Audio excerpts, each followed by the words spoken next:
Welcome back to Area DMG. I am your host, Philip Wesley, the Mile High Mouth, and today we're going to go ahead and take a look at the Nintendo Handheld family. So prepare those upvotes or thumbs up or whatever, and prepare all those comments, and stick around actually. This one is not going to be an hour long because I noticed that people weren't watching the entirety of the video. So I would get weird comments where they're like, "You forgot the 2DS," or "You forgot the 3DS." And I'm like, ugh, people. If you actually watched the video, you'd notice that there were all of those in the 1.0 version. But seriously, whew, this is going to be a long video because there are items that were not in the previous one that we missed that are in this. What we're going to be doing is going from the beginning of time to, well, we're going to start with the Nintendo Game & Watch system of games and items all the way to the Nintendo Switch. And it's going to be a ride, ladies and gentlemen. But let's go ahead and start with the initial Nintendo handheld. And that would be the Nintendo Game & Watch.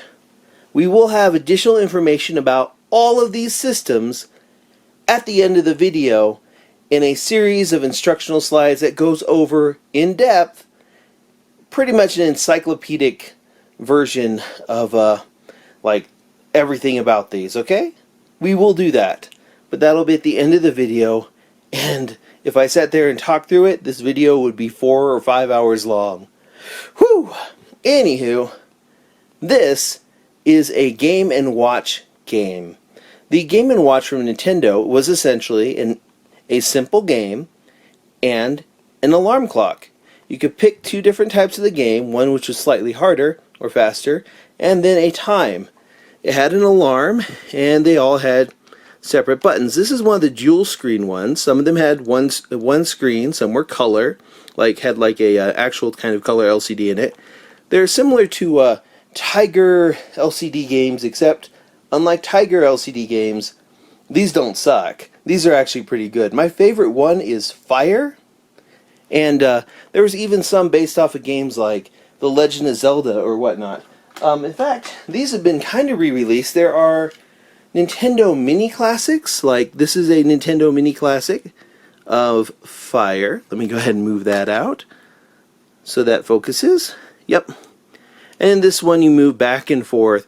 These are not Nintendo manufactured, but they are Nintendo licensed. And this one is a Nintendo Mini Classic. Think of these as their precursor to the NES Classic, and this one is The Legend of Zelda. Legend of Zelda was one of the later games that was released for it. I think one of the last ones like Spitball Sparky. But yeah, there were a ton of original Game & Watch titles released. These were kind of engineered as, well, kind of an experiment in portable systems. One of the people from their R&D1 division was Gunpei Yokoi, who had a genius idea of kind of taking the idea of a portable video game like these and classing it up a bit. And that kind of begat the Nintendo Game Boy. Now, the Nintendo Game Boy, the brainchild of Gunpei Yokoi, it took 4 AA batteries, and it took little Game Boy cartridges like Super Mario Land.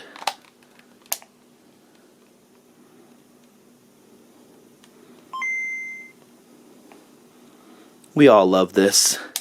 These also came with a little Game Link cable which you could attach to it. They shipped with all of the initial ones shipped with Tetris.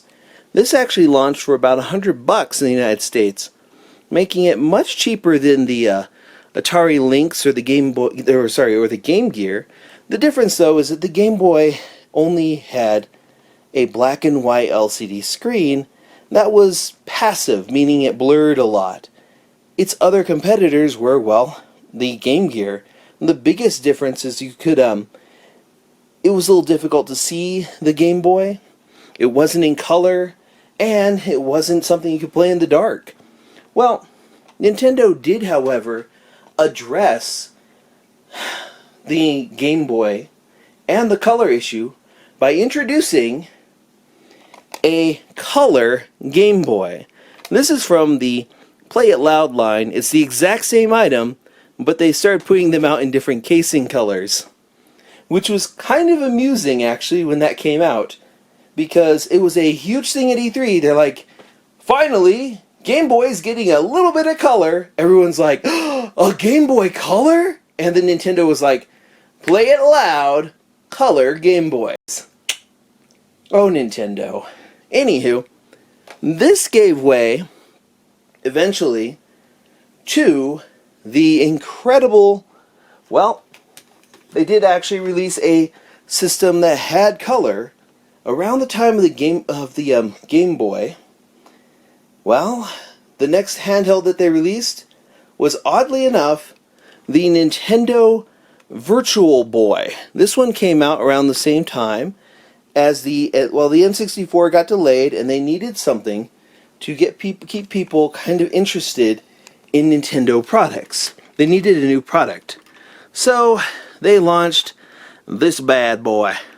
The Virtual Boy is interesting in that it uses these huge game cards, and it feels a little bit like the precursor to where we are in virtual reality today with like cheap headsets or things like the Oculus Rift or the Gear VR or the Hive or whatever Sony's working on and stuff like that. Interesting thing about the Virtual Boy is it had 2 D-pads, and you put all the batteries for it inside here. It took 6 AA batteries. This was the system they launched next. Oh, the game that's playing in here is, well, actually, you have to get through here, would be Mario Tennis. There's actually a bright red 2 LEDs on each side of this that use kind of a stereoscopic look to give you a 3D image. You just have to put your face into it. And, well, kind of feel bad that it wasn't really that portable. But Nintendo put this out for, I think, if I remember correctly, they put this out for almost $200. And then I ended up buying mine for $30 at Walmart because, oh my goodness, did this not do well at all. Less than about a dozen games were released for it worldwide, and it was discontinued. Nintendo seems to kind of still disavow it, even though it has made appearances in many Nintendo games as an extra or an item. But yeah, the Virtual Boy was really the next one up that they put out. They did, however, around the time of the Virtual Boy, and before the N64 came out, they did put out the Game Boy Pocket. Now, the Game Boy Pocket is a slightly smaller and a lot easier to see Game Boy. Actually, let me grab that Super Mario Land out there. Now, there's actually a couple variations of the original Game Boy Pocket. This Game Boy Pocket is one of the first variations that came out. This is the little silver one. Later on, there will be Game Boy Pockets like this, but the big difference is, well, let me show you what the difference is between this one and this one. The original Game Boy Pocket did not come with a battery indicator light. They added that back onto it in later iterations of this hardware.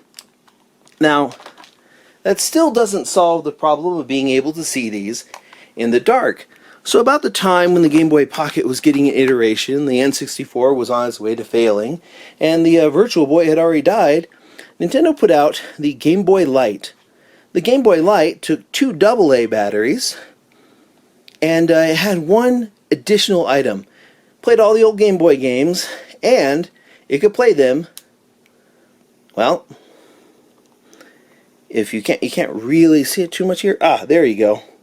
It could play them in the dark.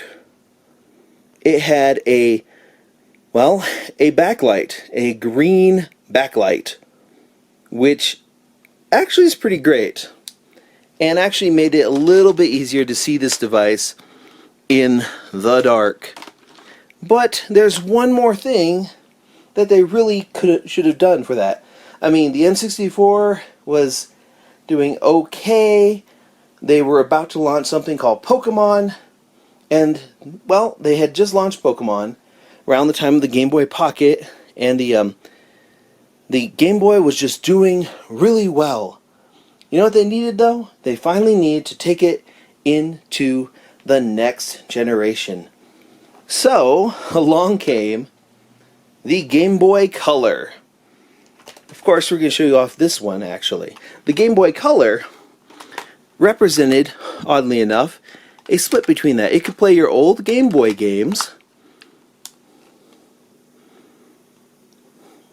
with additional colors added to it that you could, let me go ahead and turn up its volume. Yeah, that you could use.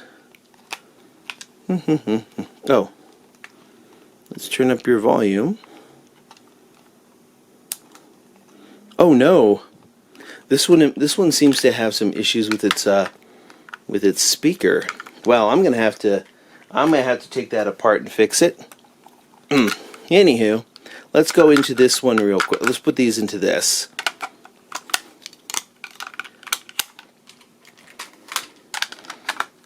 There we go. Yeah, you could play older Game Boy games, and you could play Game Boy games that would work on both your Game Boy and on your Game Boy Color in, well, color. Let's go ahead and get that working. Man, technical errors, ladies and gentlemen. Let's see. Let's get out of this to that. Come on. Behave. But yeah, there were games that were made that took specific advantage of it, but were still useful on the original Game Boy. I don't know why the volume wasn't working on this one. It was working the other day. Oh well, we're cursed. Cursed, I tell you. But yeah, then there were games that were Game Boy Color only. Those came in clear. Let's start moving these on out. Those came in a clear case and had specific enhancements for the Game Boy Color. They could display a wider range of colors and so forth.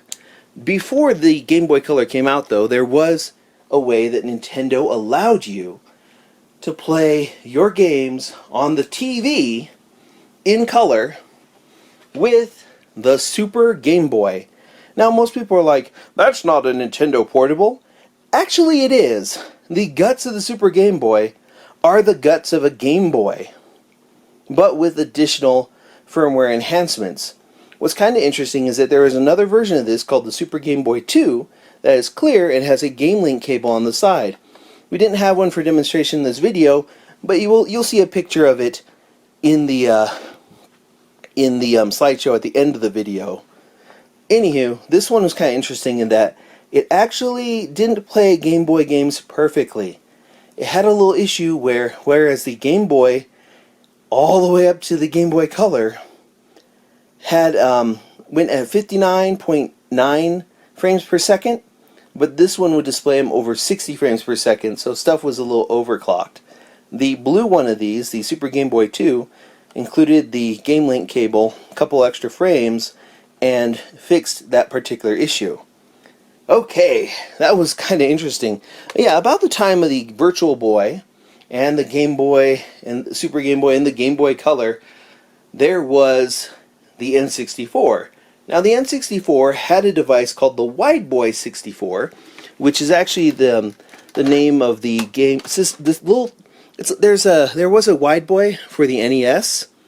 The Super Game Boy is kind of like a Wide Boy for the Super NES. There was a way to play Game Boy games on the NES that Nintendo had, but those particular kits really, really difficult and hard to find. But let's get back to that a little bit later.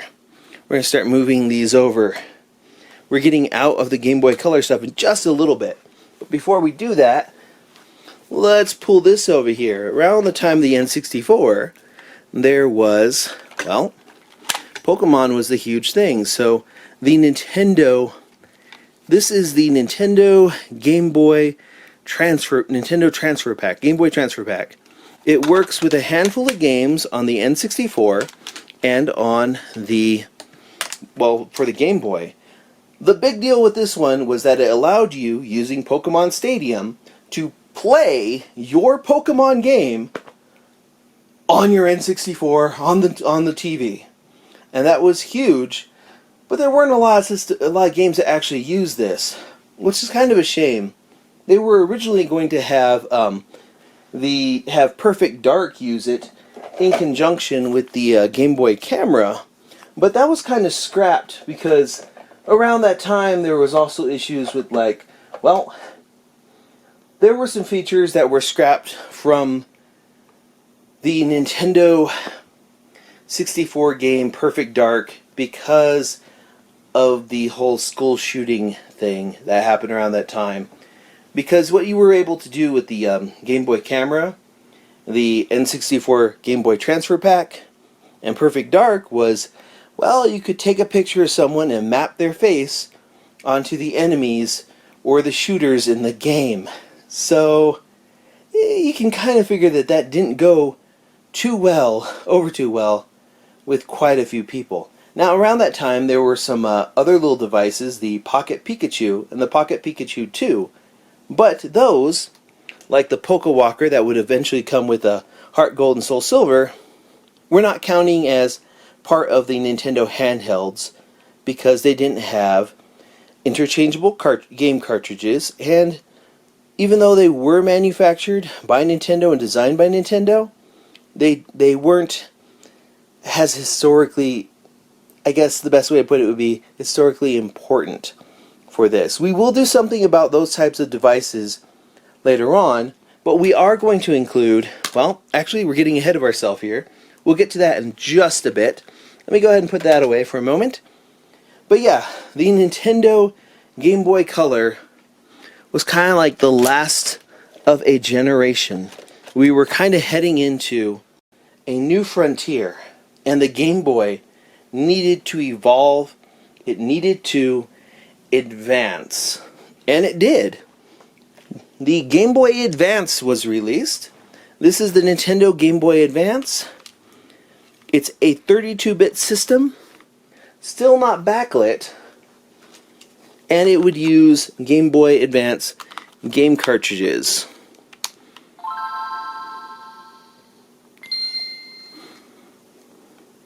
What we've got in here is something that's, we have one of those little, we've got one of those Game Boy videos in here currently. But yeah, this was compatible with the Game Boy Color, the Game Boy, and all the old Game Boy games of before. It had some of the same features as the Game Boy Color, where you could add your own colors to it, and you could make something widescreen. You could do some pretty great stuff with this. It also added the L and R buttons, and unlike the original Game Boy, it came with it had a Game Link cable that you could daisy chain together for 4-player play. There was a 4-player adapter for the Game Boy, which was useful for games like Faceball, and useful for games like F1 Race or Super RC Pro-Am. But yeah, the Game Boy Advance actually had a pretty decent little lifespan. The only thing about it, I mean, it was really well received, it was fantastic, but the only thing about it was, well, you had issues still seeing it. So Nintendo thought that they should take care of that issue by introducing the Nintendo Game Boy Advance SP. This is a NES Classic Game Boy Advance SP. This one had, well, for the first time ever, it had a front lit screen where you could well, you could view a game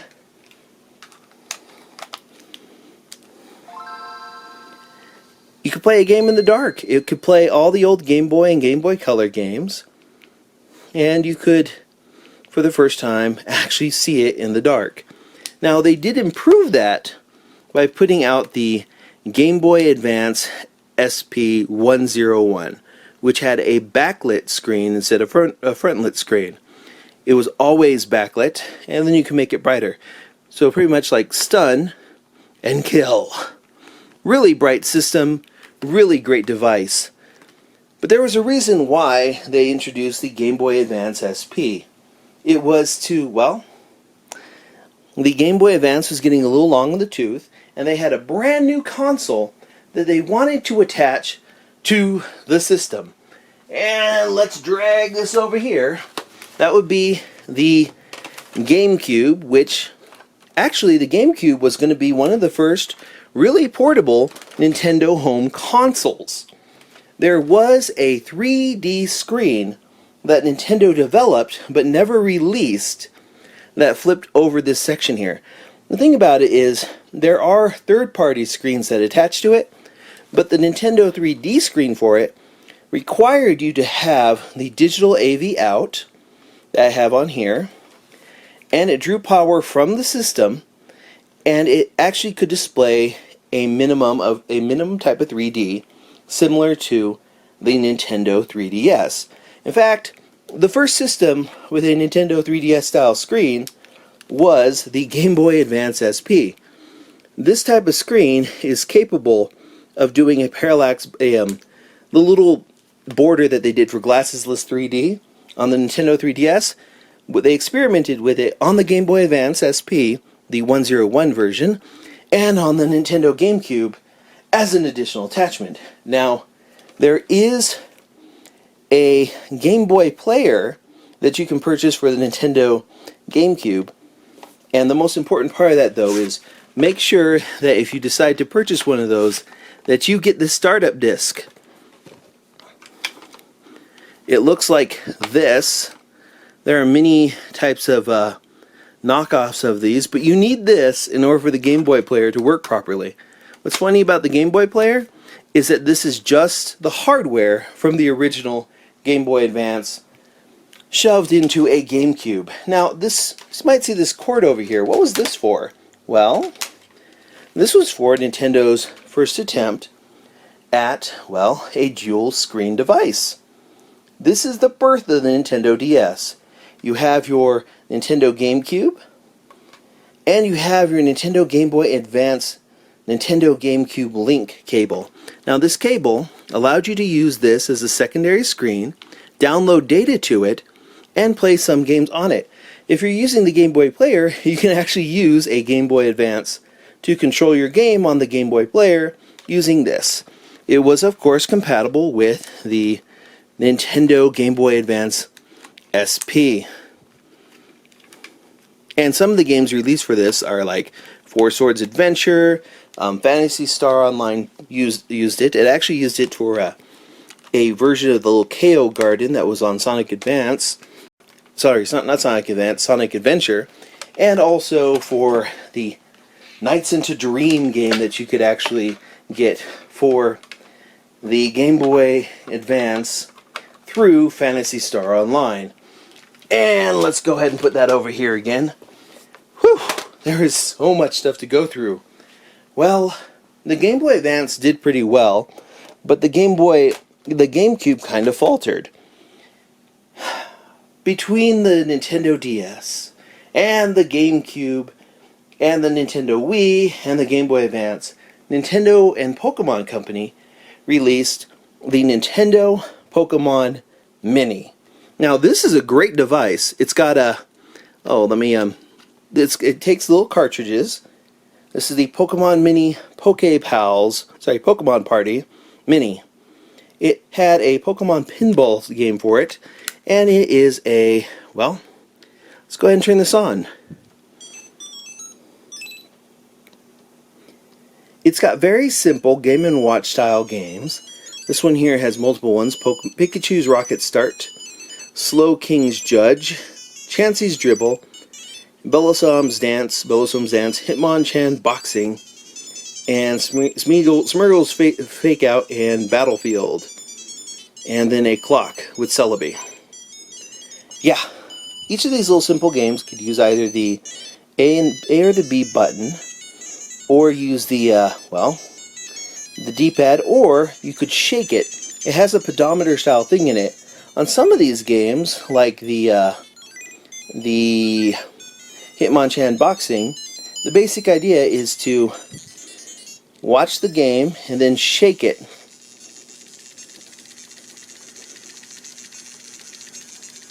Yeah, it's kind of bad, but it also has something interesting that they didn't really revisit until much later on their portables. While they had the Nintendo Game Boy Color games with like the rumble in it, this is the first one they had where it was built into it. It has system rumble built into it. Actually, let me go here for a second. Options, rumble. No, options. Okay, you can turn off the rumble or turn on the rumble. Where's the volume on this? Okay, let's go ahead and turn down the volume. Okay, we've turned down the volume. We can change the brightness if we want. Oh no! I accidentally turned it off. Ah! This little button here is way too easy to push by accident. It's got a little belt loop on it too. But yeah, let's go ahead and turn the volume all the way down.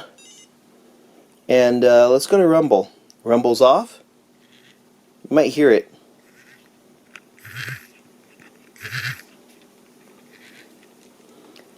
Yeah, it's its own version of HD Rumble. Nintendo does come up with new ideas once, and then they work on perfecting those as they go along. But yeah, this is the Pokemon Mini. This is the MIN001, making it part of the Game Boy family. It takes a AAA battery, which is kind of accessible by, well, taking that out. Yeah, but yeah, that's the Pokemon Mini. Okay, whew. Oh, before we go a little bit further, we have to mention something about the Game Boy Advance and the N64. Now, the N64 was a failed device. So was the Virtual Boy. And because of those, Gunpei Yokoi left the Nintendo company and developed the Bandai Wonder Swan. This is a Wonder Swan crystal, which is literally the best that this got. It never got a... this was supposed to be a Game Boy Advance competitor from Bandai. And what's interesting about this one in particular, we have Final Fantasy here. Same type of screen as the Game Boy Advance, just a lot darker. And you had these extra little buttons. Kind of an interesting thing with this is that this Game Boy Advance, this version of Final Fantasy was eventually released for the Game Boy Advance. But they had an interesting little secret about this.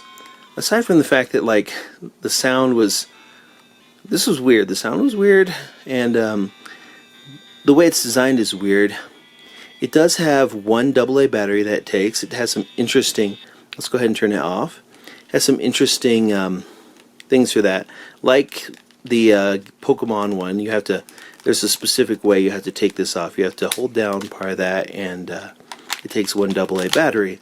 This is what the game cards look like. And the interesting thing about this one is you can play it like this with your B and A buttons and your D-pad, or you know, flip it over. In mini games, you'd actually be like, there was a Mega Man game for this, Mega Man and Bass, or Bass, Rockman and Bass, and you'd play through some levels like this. Then suddenly you'd have to flip it over like this and play it like this. Kind of a neat little device. It also had a thing called the Wonderborg, which was a little drone that you could program with the Wonder Swan. It's a pretty neat little device. There was the Wonder Swan Color, and then the Wonder Swan Crystal, which had the best screen on it. And that's kind of sad. But Nintendo is always looking for new things to put out, and this thing launched before the Wii. long time ago, Nintendo decided, well, let's go back to basics. Let's talk a little bit about the design of our systems, and let's honor honor our ancestors. They looked at some of their older devices, like the dual screen Nintendo Game & Watches, and they thought, well, we tried to do this dual screen stuff with the GameCube. Let's make a dedicated system that's dual screen. And I remember reading about the rumors about this and being like, I can see what they're doing there. That would be interesting, but how are you going to make that good? How are you going to make that fun? Well, Nintendo's answer to that was the Nintendo DS, and what they brought to it that was new and fun was, well, let me go ahead and turn the volume up here and get this out here. This is a Nintendo DS stylus. It had a touch screen. Let's go ahead and put in, well, when they launched this system, it was actually really expensive, and they launched it with a demo for Metroid Prime Hunter's First Hunt. This is the European version. Now, this system was not region locked, so you could use the European version on the American one. They didn't start region locking their handhelds until much later. And thankfully, it looks like they're going to abandon that. But yeah, this is the Nintendo DS. The Nintendo DS added Y and X buttons, a dual screen, which was also a touch screen, and, well, a lot of interesting new things, like a microphone, kind of a throwback to the original Famicom, and a second option pack area there where you can put in Game Boy Advance games, or in the case of what I've got here, I have a Nintendo DS Rumble pack in there. There are only a few games that, actually there's about 24 games that support that. There's Elite Beat Agents, Magnetica, Metroid Prime Pinball, Metroid Prime Hunters, and quite a few others. But yeah, the Nintendo DS was overpriced, kind of clunky, and it didn't do well. In fact, these didn't start selling well until Mario Kart, and even Mario Kart couldn't save the Nintendo DS. So what Nintendo thought to do was, well, you know what? Let's take a look at what works with the Nintendo DS. The dual screen thing works, right? But this is kind of clunky. It looks a little bit like a prototype. In fact, it's actually not that much different from the prototype for the original DS. And you know what? I don't have one of those, but I do have a very adequate picture of what one of those looks like. And I'm going to go ahead and show that to you real quick.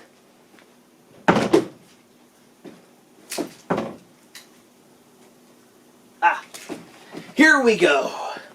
I just had to get this in here. All the trials of owning a cat. But yeah, in 2004, Nintendo showed off the Nintendo DS. It was black, and it was black and silver, and well, they showed off quite a few different things. They had a little game where you pushed things up into the top screen. There was a weird little Sonic Adventure demo at E3 2004 where you had to scratch the you had to keep moving on the screen to make Sonic move faster on this one. Now, a lot of these design choices changed over that, but this is about the right size. This was, it had like a little inset here, they changed that. It had one solid stripe essentially, and they changed that as well.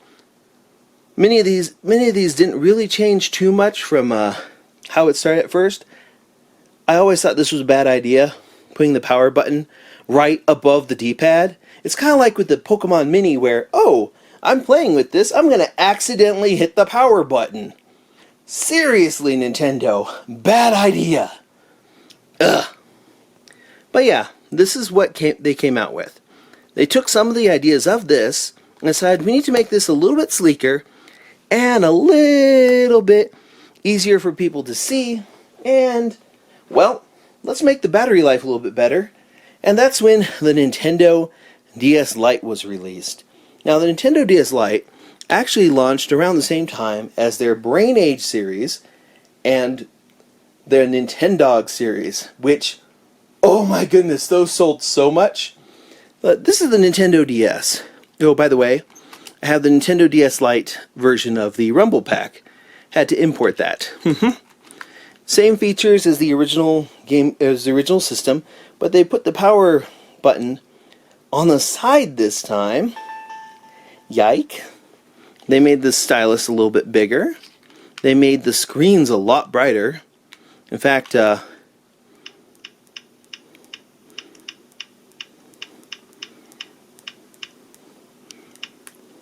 they actually made this quite a bit brighter. They made it a lot better. The only problem is there's a problem with build quality with a lot of these, where these hinges right here would start to crack. It's kind of difficult to find ones where they're not cracked. But this system was amazing. When this came out, it was the perfect version of the Nintendo DS, which, by the way, let me go ahead and show you the brightness levels on the Nintendo DS. Whew! Okay, you had 2, and you could turn the screen off in some of these, because even though you could put it to sleep, you could actually turn the screen off, which was interesting. But yeah, the Nintendo DS Lite was amazing. But let's not forget that right around this time, Nintendo also had one more device that they showed off. And that would be the Nintendo Game Boy Micro. The Game Boy Micro actually was, I like this system. It took the Game Boy, took out the ability for it to play older Game Boy games and Game Boy Color games, so it just played Game Boy Advance games. But it did so on an amazing screen. You had a stereo port in here, so you could plug in headphones, unlike the Game Boy Advance SP, which required a specialized port. And you had like those little buttons that light up for it, and you had multiple levels of brightness. And well, it was just a interesting little device. You could also change out the faceplates on it. This is the NES Classic version of it, and you could change out the faceplate with a Player 2 one, or this came in black and silver and had a variety of small faceplates available for it. Thanks to the advent of 3D printing, people are actually making more faceplates for these. They're just really hard to find, and they've gotten kind of expensive. This is one of the better ways to play Game Boy Advance games. Despite having a tiny screen, it's actually really sharp. And while if you want the best in terms of Game Boy compatibility, you want an SP, or you want to do one of those weird things that people have been doing where they take the shells for the Game Boy Advance and the Game Boy Advance SP and just combine those. They put this screen in this. There are some people who also buy brand new screens, and thanks to 3D printing, we have a lot more parts. So the Game Boy Advance lives on, and there are a million different ways to play it. In fact, there's some weird ones where people will buy broken Nintendo DS's and then remove this top screen and then just use the bottom screen as a Game Boy Advance. That's just weird. But yeah, that was a good time for Nintendo. The Game Boy Micro didn't do so hot, but the Nintendo DS with the DS Lite was doing fantastically. So of course what Nintendo's got to do is they got to upgrade it somehow. And that's where the Nintendo DSi comes in. The Nintendo DSi improved on the hardware of the Nintendo DS, removed the ability to play Game Boy Advance games, but added the ability to access a Nintendo DSi shop. Here's another stylus. And it added a front-facing camera and front-facing camera right here and one right here, so that you could actually take pictures with it. What's kind of interesting is there's a game for the Nintendo DS called Trace Memory, where, well, you could take pictures with what was essentially a DS game. unit. At some point, I'll be able to actually stream Nintendo DS games, and we'll show that off. The big thing for it, though, was the Nintendo DSi Shop. The Nintendo DSi Shop allowed you to get DSiware, like Zelda 4 Swords Nintendo Anniversary Edition, or Cave Story. And it allowed you to go on the internet for the first time ever with this device. One thing I do like a lot about the Nintendo DSi, though, is starting with the Nintendo DSi, they started using the same kind of power plug on every system. From the Nintendo DSi on, everything uses, well, except for the Nintendo Switch, uses the same AC adapter. But let's move on from there. The Nintendo DSi expanded that even more, and the Touch Generations was doing well. And they decided, you know what? There are people who would love to have a Nintendo DSi, but it's too small for them. There's hand cramping. They can't see it. The viewing angle is a little bad. So that's where the Nintendo DSi XL came in. The Nintendo DSi XL had a slightly expanded viewing angle and a much larger screen than the Nintendo DSi. See, I mean, look at the sizes of these screens. It had the same features, but a slightly larger screen. And this was pretty good. At first, when they announced this, I was like, that's ridiculous. They made it less portable? Why would you do that? And now, people are carrying around, instead of smaller phones, they're carrying around whole tablets and making phone calls on those. So, bigger was better. Nintendo knew. They knew. But yeah, the Nintendo DSi XL. This lived on for a little bit until, well, Nintendo showed off glassesless 3D with the Nintendo 3DS. Originally available in black and a blue. This is a purple one. This is one we got from a Craigslist thing, so it's got a little bit of scratches here. There are some issues with a lot of these handhelds. We're talking awkward button placement with this one here. This bottom screen right here would scratch the top screen. But yeah, the Nintendo 3DS took the 3D screen technology that they had for the GameCube and for the Game Boy Advance SP and put it finally in an actual handheld. Now, this one was actually pretty decent. It tanked. This particular system did so badly that Nintendo had to do a price cut and what they called the Ambassador program just very shortly into the Nintendo 3DS's life. It was compatible with the original Nintendo DS and the Nintendo DSi. Oh, before we go any further, there are Nintendo DS games. Like, okay, let me move these out here. Oi, so many systems. Anyways, there are Nintendo DS games, Nintendo DSi Enhanced games, Nintendo DSi Only games, and then 3DS games. And it launched with Steel Diver and Pilot Wings, which, it didn't do well at all. And there weren't many games out for it. It was just a disaster. So they put out the Ambassador program for it, where they gave people who bought the Nintendo 3DS early on, they gave us 10 free Nintendo games, Virtual Console, and 10 free Nintendo Game Boy Advance games. Before we move on to the Nintendo 3DS XL, which is this one right here, we need to talk a little bit about, oh my goodness, there is a cut in the video because my battery died a lot. I'm taping at 4K with, well, for like almost an hour or over an hour. So, yeah, batteries. Yup. It started screaming at me. So I ended up having to change cameras. But let's get back to where we were. The Nintendo 3DS, okay. I actually kind of liked a little bit of the design, but the Nintendo 3DS XL, much better. And this one's actually a Pikachu one.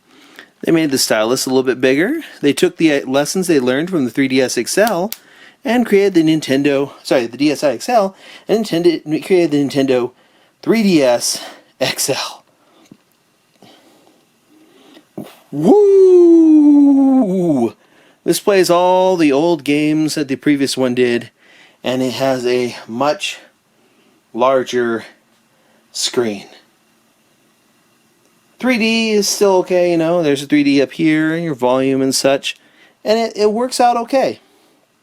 This one, they fixed some of the components. They made it a lot more sleek, although it did inherit a horrible problem that the Nintendo DS Lite had with its hinge problems, hinge stiffness. There's so many different issues with Nintendo handhelds. In fact, I would say that the most perfect one they've actually come out with would, weirdly enough, be the Nintendo 2DS, which came out after the 3DS XL. They were phasing out the original 3DS, and they needed a device that was a little bit easier for people to get into, that was a little bit cheaper. And that's where the Nintendo 2DS came in. This actually used, oh, by the way, the Nintendo DSi, all the way up to the 2DS, uses an SD card. It can read up to, these could all read up to about, if I remember correctly, about 32 gigs. And you could store stuff onto there. They also included the ability to Street Pass stuff. This removed the ability to see 3D on it. It removed the 3D option and gave you more of a different form factor at a cheaper price. Pretty great little system, actually. I like it a lot. It's very comfortable to hold. It's got like that little pie slice thing. But yeah, the Nintendo 2DS is actually a single screen with a little plastic overlay. That makes it look like it's got two screens. Same touchscreen stuff as before. Slightly longer stylus. Pretty good. Oh, the Nintendo DSi Lite actually came with a secondary stylus, which I've got a few of these laying around. These are, quite frankly, the best official stylus that you can have for any of these systems. They, of course, the Nintendo 3DS, of course, has a 3D camera and AR functions. So, starting with the Nintendo 3DS, and with everything after it, they gave us little AR cards. You could place these little AR cards down, and they would work as an AR card marker, allowing you to summon and play games. You play a lot of the games with this one, but you could also summon little virtual characters and take pictures of them in stuff. Similar to, Snapchat and Instagram. Nintendo has been at the cutting edge of everything that's wrong with cell phones for a while. But yeah, this was the Nintendo 2DS. And for a while, it looked like, well, the Nintendo 3DS had actually come into its own, and it was doing okay. The original 3DS, not so much. The DS Lite, that actually picked up. The Nintendo 3DS was doing okay. And then, well, about a week or two after I did a video covering all of this stuff, Nintendo announced the new Nintendo 3DS and the new Nintendo 3DS XL. They announced an XL version of the system the same day as the smaller version. The smaller version actually had the ability to, just like the Game Boy Micro, change out faceplates. In fact, you can buy additional faceplates for it in all sorts of variations. I think my favorites are like the this Majora's Mask one, or the Yoshi one. Those are pretty great. Now, the Nintendo new 3DS and the new 3DS XL, the big difference between these was, well, the new 3DS XL, of course, bigger screens, just like the 3DS and the 3DS XL and the DSi XL before it. Bigger stylus. These actually added more power to it. In fact, in some cases, it's 4 times as powerful as the 3DS in many respects. It's insane. An insane amount of RAM. They didn't change certain items, like they really could have upgraded the GPU a bit more and all that. But they also came out with, well, let's take a look at these. I'll turn that volume off. But yeah, they they hit a new thing and kind of a new low with the Nintendo new 3DS. Aside from that naming convention, which granted is kind of terrible, the new 3DS. Oh, you want a new 3DS? Oh, yeah, it's just bad. It's really confusing. They also had an issue where, well, there are multiple types of screens for the new 3DS and the new 3DS XL. This one up here has a TN bottom screen and an IPS top screen. When you move it to the side there, color is different between those. In fact, let me go ahead and compare these, because this is a superior dual IPS screen. Colors pop more. You can see them from a wider angle. This is a TN screen, and they wash out real quick. But yeah, for the longest time, these were essentially the king of the hill for the Nintendo handheld family of systems. They had the Wii U, which actually tried to expand the dual screen capabilities that they had for the GameCube and such, and for the Nintendo DS onto the home console. It had a little tablet controller, which, while that was pretty cool, it was not successful. I would drag mine out over here, but it's hooked up, and I'm like, it had a tablet controller. It wasn't actually portable. Similar to like a lot of these, like for example, I really wouldn't consider the Virtual Boy to be a portable, even though it is. And we covered the Game Boy Player and the Super Game Boy and the Game Boy Transfer Pack, and we mentioned the Wide Boy 64 and the Wide Boy NES, but none of those are really so much of a portable. Now, Nintendo had something planned for the NS, or the NX. What was the NX? We didn't know. And I put off making version 2.0 of this because right after Nintendo put out this, the Nintendo new 3DS and new 3DS XL, it was like, oh, this one requires a system update. Yeah, we'll go ahead and update that.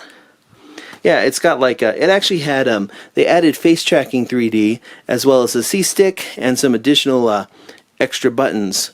Hey, I'll go ahead and hit that accept on that. Yeah, I know. Firmware. That's the fun thing about these. Starting with the Nintendo DSi, right over here, they started having upgradable firmware and region locking, which, region locking is a pain in the butt. But there were rumors about the Nintendo NX being some kind of hybrid system between, well, a handheld system and a console system. Eventually, it was revealed that the Nintendo NX was the Nintendo Switch. And here we are today. The Nintendo Switch is interesting in that, just like its other handheld brethren, it uses game cards. They've got these neat little cartridges. Let's pop that in there. And unlike the Nintendo new 3DS and new 3DS XL, there is an IPS screen on every Nintendo Switch. It goes from being a resistive touch, where you can use these types of styluses, to a capacitive touch, where you use your finger, similar to an iPod or an iPad or other types of tablets like that. But yeah, let's actually talk a little bit about the Nintendo Switch. The Nintendo Switch adds an interesting functionality to this device. You can actually put it inside of a dock of the TV and, well, disconnect these and play it. You can attach these to a controller attachment or use them on their own. You actually have 2 players in it now on some games. But yeah, the basic idea was that you could put it in, you could switch it from all different types of modes, like a tabletop mode, a handheld mode, and then you could go ahead, let's go ahead and look at this real quick. You could go ahead and attach these and turn it into, well, their new handheld. This is a great system. It takes micro SD cards similar to the new 3DS, the new 3DS XL, which is something you started doing. It supports up to 2 terabytes, and it is a fantastic device. I really like it. But, you know what, Nintendo is never happy with just putting out a single handheld a year, pretty much. I mean, seriously, they never rest on their laurels for too long. So, around the time I was like, oh yes, I'll pick up this. It'll be awesome. And I will start up on a version of this video. Right? Right. That's what I thought. And then out of nowhere, Nintendo new 2DS XL. At this point, they're just being mean. These have dual TN screens, but a much lighter form factor.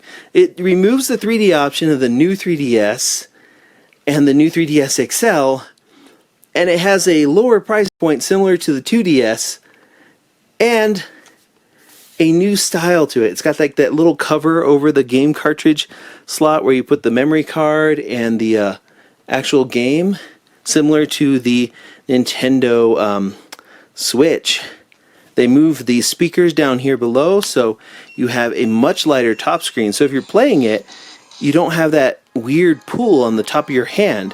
It's got like an uncomfortable ridge right here, but generally it's a lot lighter and it's not as heavy, top heavy as any of the previous Nintendo DS's. And it's also weird in that it looks like a phone on the top. It really does. It looks like this is the unit, and then you just attach this unit to something else, which I kind of suspect that if we do get something similar to the Game Boy Player or the Super Game Boy, it's going to look like this bottom screen here with a front-facing camera, two back-facing cameras, a stylus, a headphone slot, and then, like, of course, the game card stuff. But instead of controls, it'll probably be something that you can just, if they attach the Switch to the Nintendo DS, that you could just slide onto it, which would actually be pretty good. If they made it a way for you to play your Nintendo DS and 3DS games on your TV by using an extra little screen, which gives you this resistive touch screen, and then you could just slap your Joy-Cons on it. But yeah, oi, Nintendo,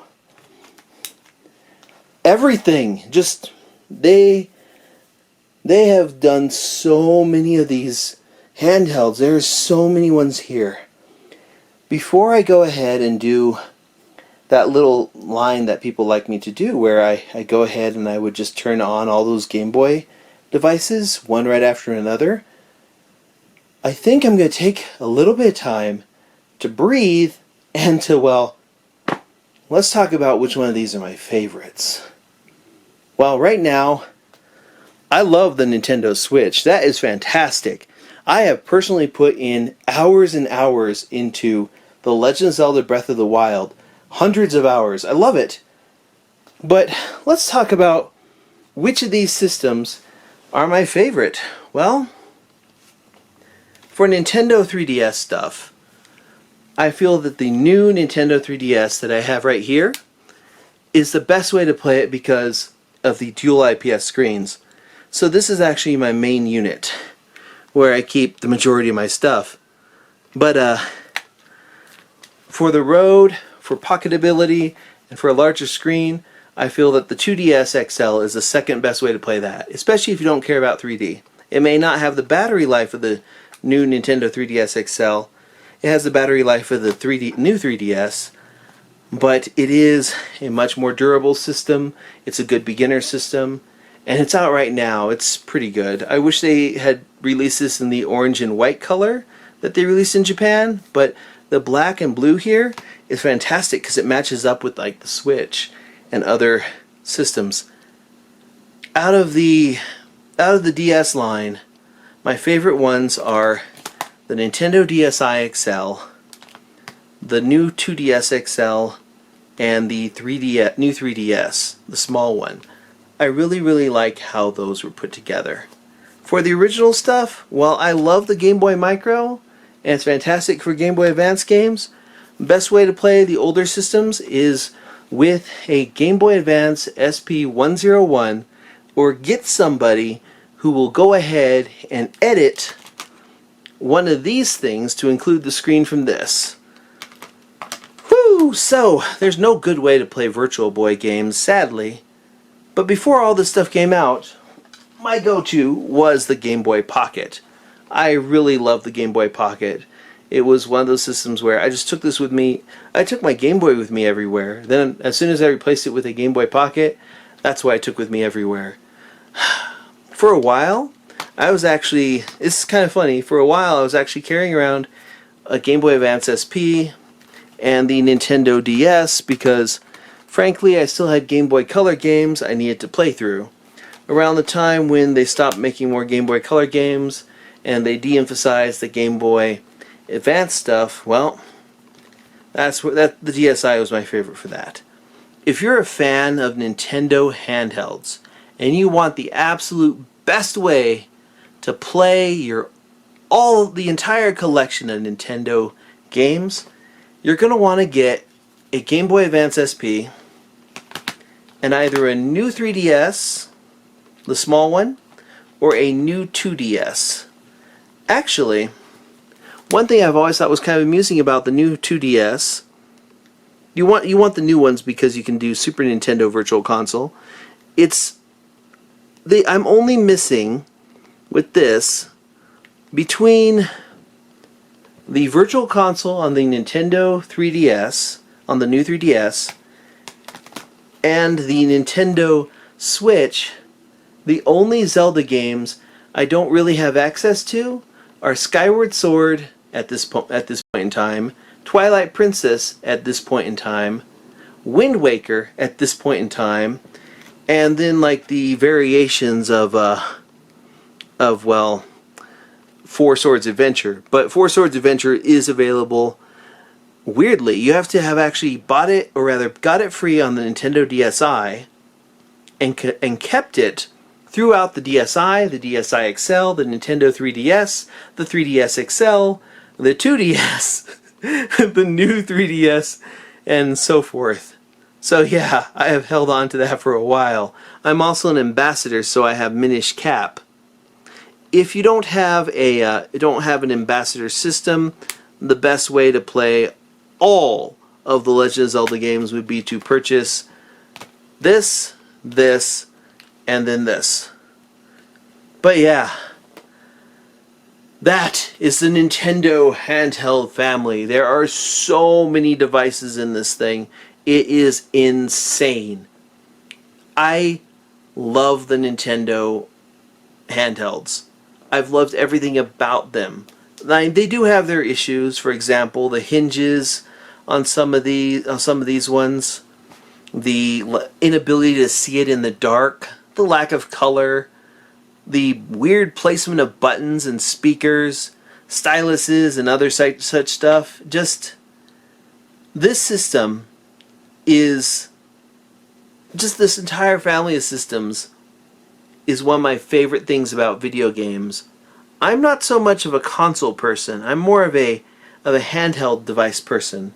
And I love the fact that going on in the future, both handheld and console will be represented in Nintendo systems. I can't wait to see what they have for the future. There are people who are speculating that they're going to do a mini one of these that you can't dock. That's pretty stupid. I mean, if they did that, I'd pick it up.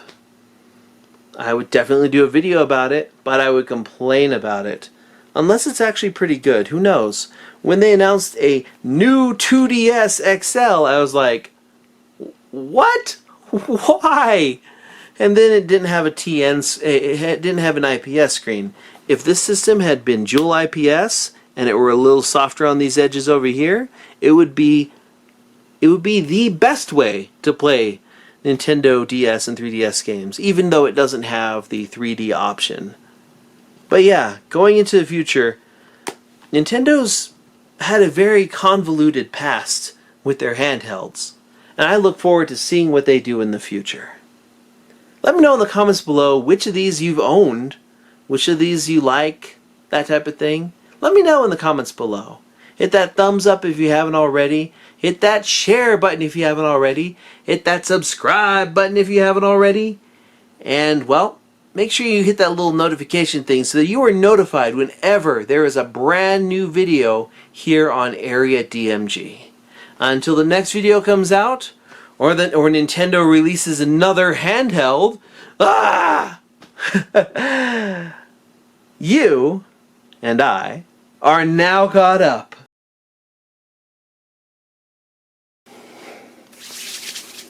And let's begin.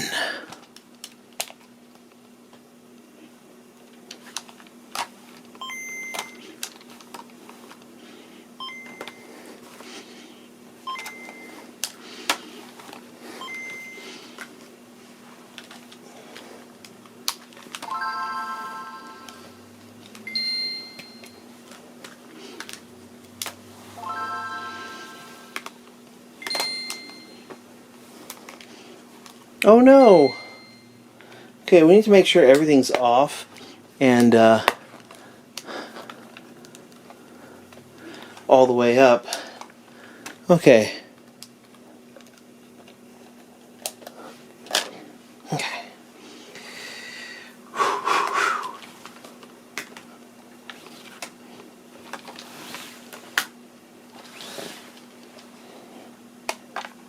Okay.